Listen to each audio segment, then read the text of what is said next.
This is my presentation over Indigenous leadership.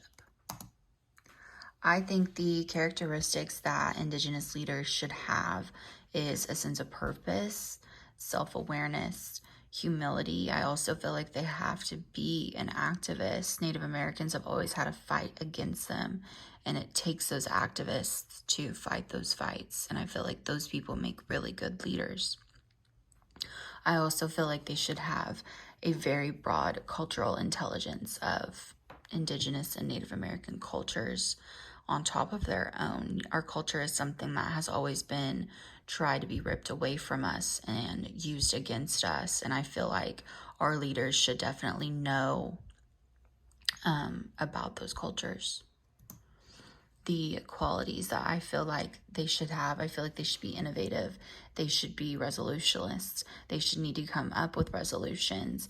They need to be voiced to voice those resolutions and fight those fights. They need to be motivated to wake up every day and come up with different and better ideas than the day before. They need to be open-minded. We're not a hierarchical society. We like to listen to one another and know each other's opinions. I also feel like they have to be very courageous. The behaviors that I feel like that they should exemplify, they need to be determined. This isn't a job for just anybody. They need to be selfless, they need to be democratic, and they need to be humble. I feel like leaders who are humble and don't act better than anybody else, I feel like people are more prone to liking them and following them and respecting them. One person that I feel like really exemplifies that is Wilma Pearl Mankiller. She was the first woman chief of Cherokee Nation.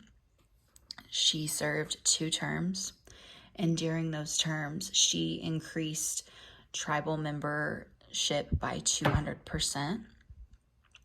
She also started the first Cherokee Drug Abuse Prevention Center. She started putting more money into behavioral health.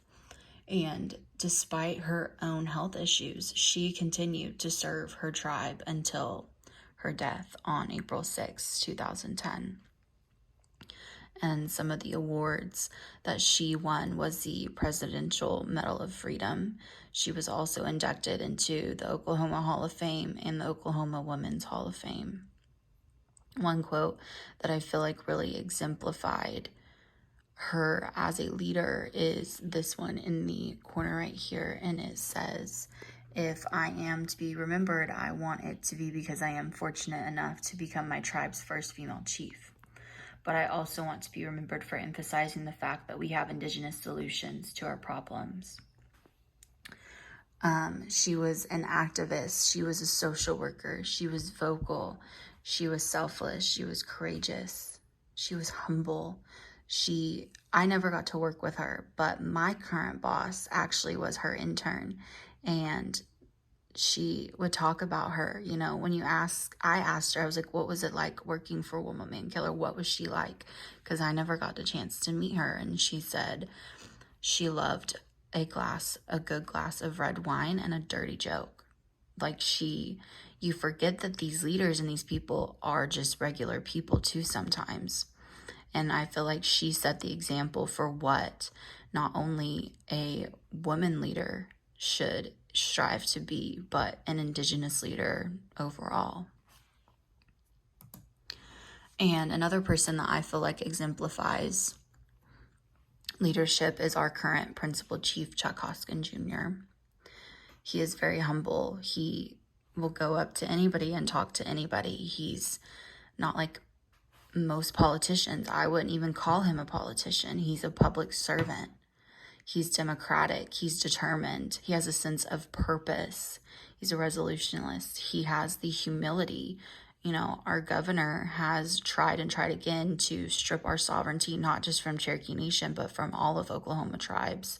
And that is one thing that Chief Hoskin is huge on, is fighting for our sovereignty.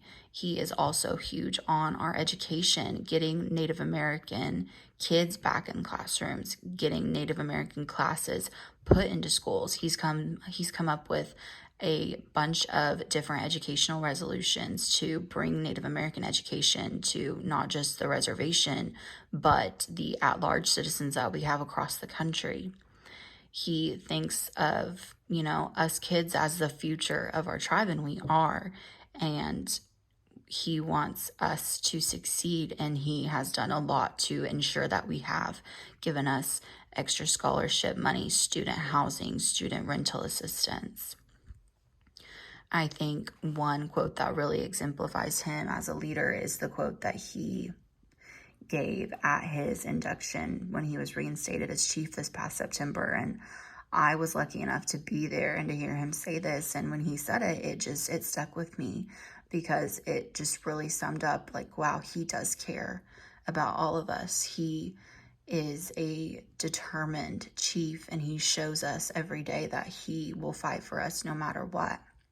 And the quote says, "Let us honor and respect our fellow Cherokees and our friends and our neighbors, no matter the color of their skin, no matter what dictates their conscience, no matter who they see when they look in the mirror, and no matter who they choose to love."